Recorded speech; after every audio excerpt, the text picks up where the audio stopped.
King Charles has named his youngest brother Prince Edward the Duke of Edinburgh, a title held, of course, by his late father Prince Philip for more than 70 years. Here is something the palace never wanted documented. On the 25th of March, 2026, a team of senior property lawyers walked into the Crown Estate offices and placed a legal file on the table. That file contained signed agreements, private payment records, and documented evidence built across years, quietly, deliberately, piece by piece, for exactly this moment. However much one tries to prepare oneself for something like this, it's still a dreadful shock, and we're still trying to come to terms with that. And it's very, very sad. By the end of that same day, the Crown had backed down. In writing, a formal note confirmed that Sophie, Duchess of Edinburgh, retained exclusive private control of her tiara. The review of Bagshot Park was quietly closed. Every single thing Queen Elizabeth II had placed in Edward and Sophie's hands stood exactly where she left it. That is not a rumor. That is now archived record. And before we go any further, if you are new here, subscribe now and hit that bell so you do not miss what comes next. Now, let us go back to where this actually began. Part 1. The inheritance that was never up for debate. To understand what happened on the 25th of March, 2026, you have to understand what Queen Elizabeth II did in the final years of her life. She was not passive. She was not simply aging quietly at Windsor. She was watching. She had spent 7 decades observing the monarchy from its center, and she understood better than anyone how the institution behaved when it wanted something back. So she made decisions. Deliberate, documented, legally sound decisions. And the most important of those decisions concerned her youngest son. The Duke of Edinburgh title had belonged to Prince Philip for over 70 years. It was not just an honor. It was his identity, his life's role, the name the world associated with his entire existence alongside the Queen. When he died in April 2021, the title legally reverted to the Crown. What happened to it next was entirely Elizabeth's call. She chose Edward, not by accident, not by default, by design. Edward had spent his adult life inside the monarchy without scandal, without public embarrassment, without drama. He had watched his siblings navigate divorces, controversies, and crises that put the institution on the front pages for all the wrong reasons. He had stayed out of it. He had stayed steady. And Elizabeth had watched that closely. In April 2023, King Charles III officially transferred the title to Edward, fulfilling what Elizabeth had already made clear before her death. Prince Edward became the Duke of Edinburgh, but the title was only half of what he inherited. The other half was Bagshot Park. Bagshot Park is not simply a large house. It is a 120 room Tudor Gothic mansion sitting on 51 acres inside Windsor Great Park. It is the physical seat of the dukedom, the place that gives the title its ground, its weight, its meaning. And Elizabeth, in her final years, signed a letter of intent that tied that estate directly to the Edinburgh title. That letter was witnessed by Philip as he was dying. Read that again. Philip, in his final stage of life, formally placed his name on a document designed to protect his youngest son. He had spent over 70 years watching the monarchy operate behind closed doors. He had seen how the institution moved when it wanted to quietly reduce someone's position. He was not going to let that happen to Edward, so he signed. The message from both of them was plain. The title and the estate were meant to stay together. That was their decision, and as far as they were concerned, it was final. Part 2. What Edward actually built and what it cost him. Before anyone can claim that Bagshot Park is simply a royal perk handed to a prince, the record needs to be stated clearly. In 1996, when the army chaplain who had been using the estate vacated it, Bagshot Park was in poor condition. The building was worn out, structurally dated, and had been largely neglected. The Crown Estate had so little interest in maintaining it as a royal residence that there were serious, documented plans to convert it into a hotel or a conference center. That is how little value it held at the time. Instead, in March 1998, it was leased to Edward. The terms: £5,000 per year for 50 years. That low rent was not a gift, it came with a direct obligation. Edward was required to restore the property not gradually, not at his own pace, but immediately. And he did it. He invested £1.36 million of his own private money into the restoration, money he had earned himself before he became a full-time working royal. The total cost of the repairs reached £2.98 million. The Crown estate covered a portion of that, but Edward carried a significant financial share himself. Once the restoration was complete and the estate was returned to a condition that reflected its historic status, his rent was raised to £90,000 per year. The National Audit Office confirmed that figure as market value. He was paying what the property was worth on the open market. That is not how a freeloader operates. That is how someone who takes a legal agreement seriously operates. For comparison, his brother Andrew lived at Royal Lodge for years without paying market rate. That fact is also in the National Audit Office documentation. One brother followed the rules, one did not. The institution knew both of those facts and let them both stand until it decided to challenge the one who had actually done everything right. In 2007, Edward went further. Through his company, Eclipse Nominees Limited, he paid £5 million to extend his lease to 150 years. That is not a short-term arrangement.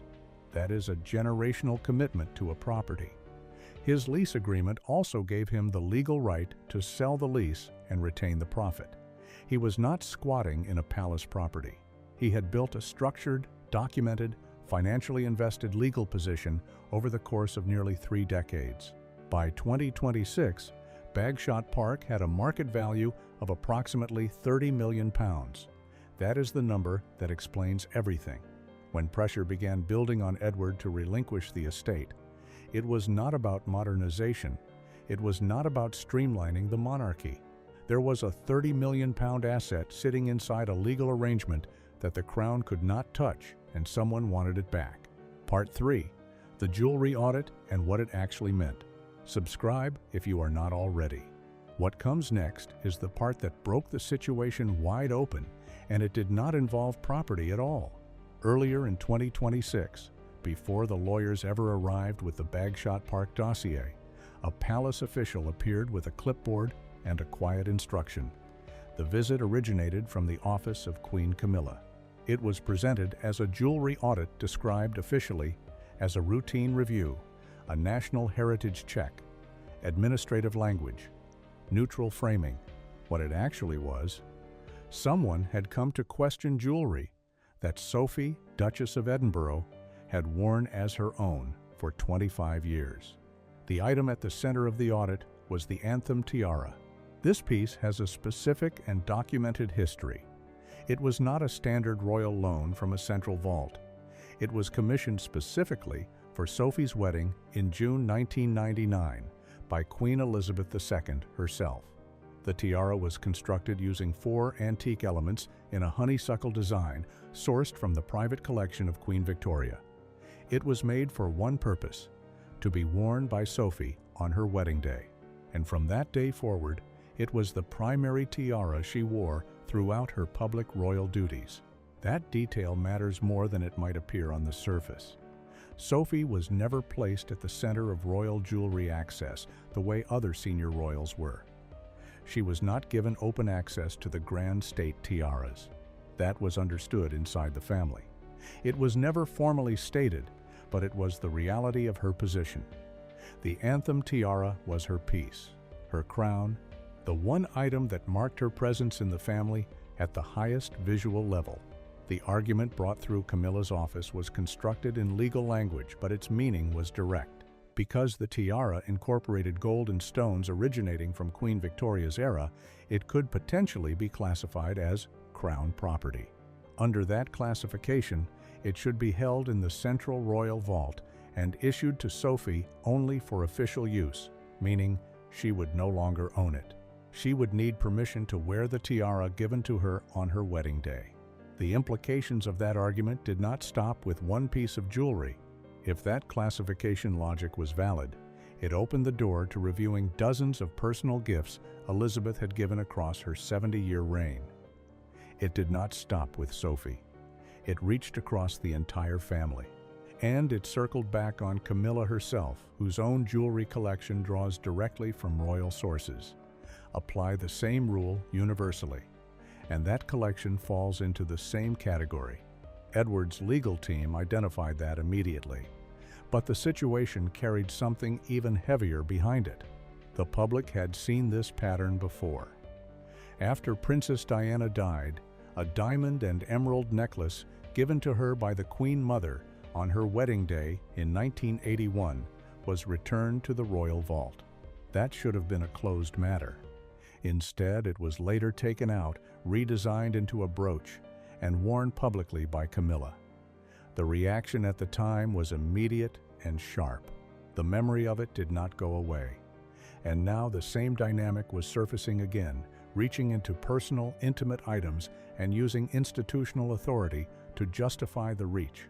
Edward responded through his lawyers with documentation that cut the argument at its foundation. The deed of gift signed by Elizabeth in 1999 was clear. The anthem tiara was classified as a private wedding present, not a state loan, not a shared asset, not a piece held in trust. It belonged to Sophie. That classification was not informal. It was signed, documented, and legally binding.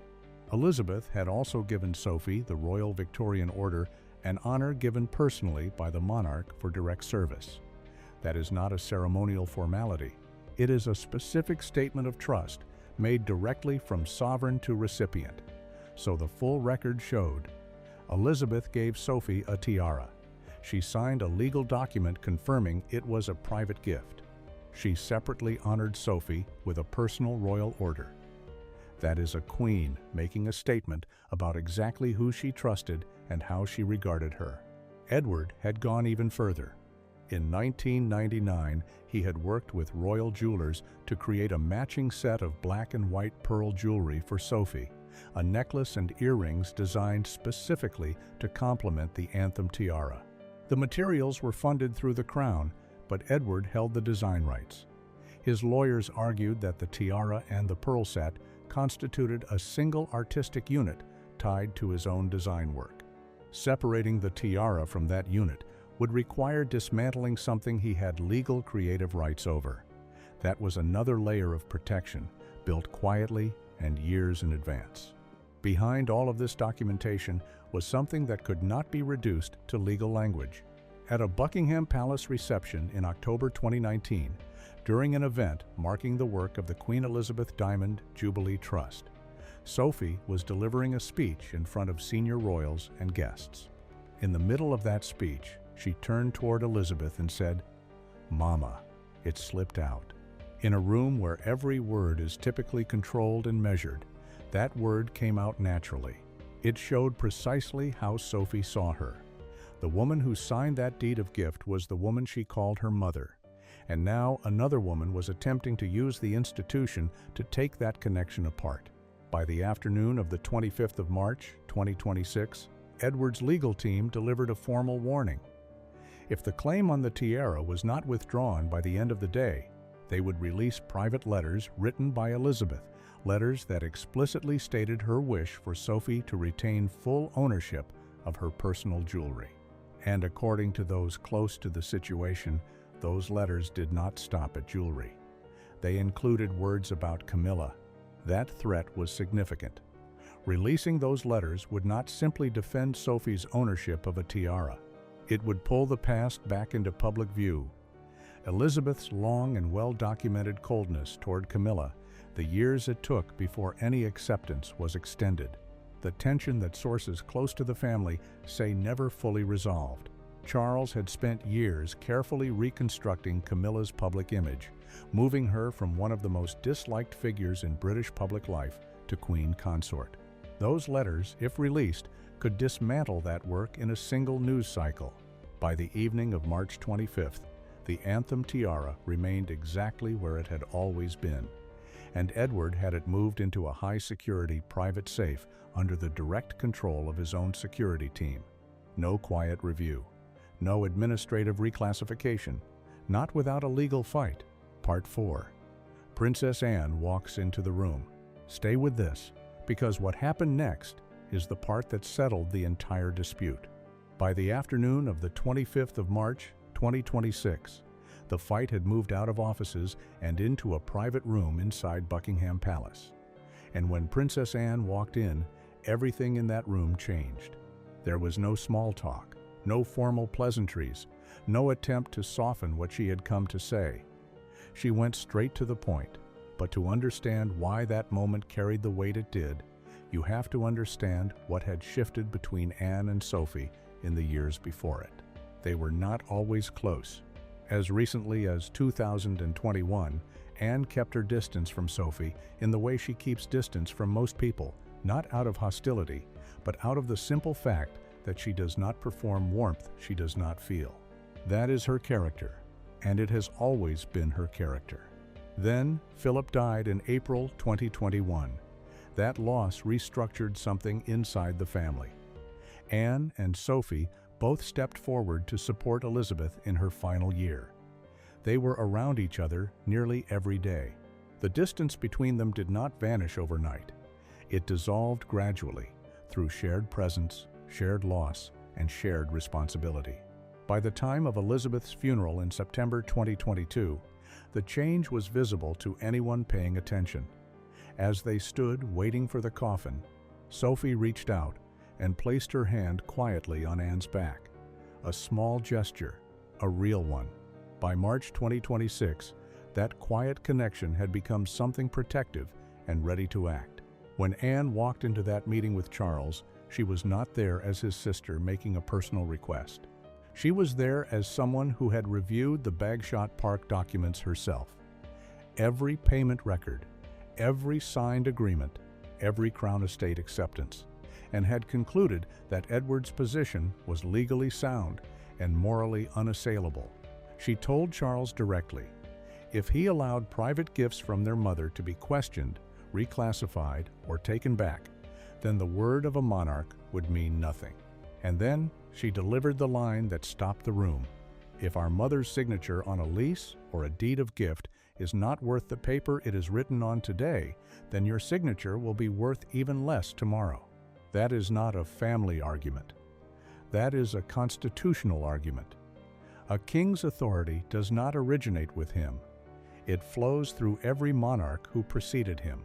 The credibility of his signature depends on the credibility of every signature that came before. Undermine Elizabeth's documented decisions, and you do not just damage Edward's position, you damage the foundation that Charles's own authority stands on. Anne made it clear she was treating the tiara and Bagshot Park as the same dispute. Both were things Elizabeth had personally given, both were backed by signed legal documentation, and both were now being challenged through the same institutional pressure. Her point was direct. Succeed in taking one, and the door opens for everything else Elizabeth signed to be challenged. Nothing becomes safe. She also raised something personal. Sophie had lost her mother when she was young. Over the years, Elizabeth had become the closest thing Sophie had to a mother figure. Anne had lost Philip in 2021 and Elizabeth in 2022. She understood what it meant when those connections are gone, and only the things they left behind remain. When the tiara and the home were targeted, Anne did not read that as a property dispute. She saw something being taken from someone who had already experienced significant loss. She had also seen this pattern before. She was close to Princess Diana. She watched Diana's position inside the monarchy get slowly dismantled, the removal of the HRH designation, the isolation, the withdrawal of institutional support. She watched a woman give everything to the monarchy and get pushed to the outside. She was watching pressure build again, against a different person, through the same method, and she was not going to stay quiet. Then she made her final move. She told Charles that if Camilla did not withdraw from this, she would act publicly. She would initiate a full audit of the Queen's household, not a basic financial review, but a comprehensive examination of expenses, staffing decisions, and resource allocations connected directly to Camilla's office. That threat was credible because of who Anne is. She has a documented record of financial discipline and institutional accountability. If she states she will expose something, the institution takes it seriously. She also addressed Edward's children directly. There had been quiet internal pressure to accelerate the timeline on James, Earl of Wessex, and Lady Louise Windsor, moving to full private status, meaning they would be removed from protected royal standing ahead of schedule, losing the security and institutional support that came with their position. Anne shut that down immediately. She stated plainly that this decision belonged to Edward, Sophie, and the children themselves, not to anyone in Camilla's office, not to administrative pressure from the center. This mattered to her personally. Anne had chosen private lives for her own children, Peter and Zara, years ago. But that was her decision, made freely, without external pressure. What she was observing now was not a choice, it was a push. And she drew a direct line between the two. By the time that meeting ended, Charles had two options: back Camilla and break the credibility of his own authority, or step back and acknowledge that some lines, the ones drawn by his mother and father, cannot be crossed. Neither option was clean. Part 5. The defeat on paper and what it means going forward. Late on the 25th of March, 2026, a formal note was dispatched from the office of the Master of the Jewel House to Sophie, Duchess of Edinburgh. It was short. It was direct. There was no emotion in it and no explanation offered. The anthem tiara would remain under her exclusive private control. That was the complete message. No apology for the audit. No acknowledgement of the pressure that had been applied. Simply, it is hers. At the same time, the review of Bagshot Park was closed. The official language described it as recognition of the Edinburgh household's contribution to maintaining the estate. Inside the palace, no one interpreted it that way. What had happened was plain. The crown had stepped back. Every single thing Prince Edward held, the Edinburgh title, Bagshot Park, the anthem tiara, stood confirmed, exactly as Queen Elizabeth II had left it. And this is where this story becomes something larger than a family dispute. That note is now part of the archive. It will sit in the record long after everyone involved in this situation is no longer here. When it is eventually read by historians, the meaning will be transparent. A claim was made by the Central Royal Institution against one of its own members. The claim failed. The institution was compelled to confirm its failure in writing. That does not disappear.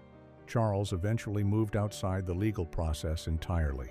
He sent a handwritten private note directly to Bagshot Park requesting a family meeting. It was the action of someone who understood the law was not on his side and was looking for another route. Edward's response was precise. He would not meet unless his full legal team was present. That answer communicated everything. This was no longer a younger brother trying to smooth things over for the sake of family peace. This was someone who understood exactly what was at stake and had decided he would not yield a single inch without legal protection in the room. Once that line is drawn, it does not come back. The relationship between Charles and Edward has been permanently altered. What the public will see going forward is managed unity. Two brothers at official events, shared appearances, coordinated duty. But inside the family, everyone who was present for what happened in March 2026 will know what is real. One of them was compelled to use legal machinery to protect himself from the other. That knowledge does not dissolve. It shapes every interaction from that point forward. The structure of the monarchy has also shifted in a way that is now fixed. There are two identifiable centers of gravity. At Buckingham Palace, Charles and Camilla continue advancing their vision of a reduced, centrally controlled institution. Away from that center, a second alignment has formed. Princess Anne, Edward, and Sophie, supported quietly by Prince William and Catherine, Princess of Wales. They are not making declarations. They are not holding press conferences. But they are holding a line, protecting the framework Elizabeth built and refusing to allow it to be quietly rewritten. For James, Earl of Wessex, and Lady Louise Windsor, the events of the 25th of March 2026 will carry into their adult lives. They watched their father fight a serious institutional challenge without public theater. He did it through preparation, through documentation, through legal precision, and he forced the institution to formally back down. One day, James will hold the Edinburgh Dukedom, the same title his grandfather carried for over 70 years. But he will carry it with knowledge that his grandfather's generation did not need to have on record. He will know that the institution that gives can also attempt to take back. That knowledge does not produce loyalty. It produces caution. And that caution will shape how he stands inside the system for the rest of his life. As for Charles, he has his monarchy. He has his structure. He has his formal authority and the ceremonies and the apparatus that surrounds it. What he does not have anymore is the trust of the brother who spent decades inside the institution, quietly paid his own bills, invested his own money, asked for nothing beyond what he was given, and then had to put lawyers between himself and the crown to keep it. That loss does not appear in any official record, but it will show over time, and long after the documents are filed and the public appearances continue and the silence settles over all of it. That is the part that will remain. That is the full account of what happened on the 25th of March, 2026. Not a rumor, not speculation. A documented legal confrontation between a prince and the crown lost. Queen Elizabeth II made her decisions. Prince Philip witnessed them. Edward and Sophie built their defense across years, and when the moment came, they were ready. If you found this account valuable, subscribe now. This channel covers royal history with the detail and the documentation it deserves. Every major development, every verified account, every story the palace would prefer stayed quiet.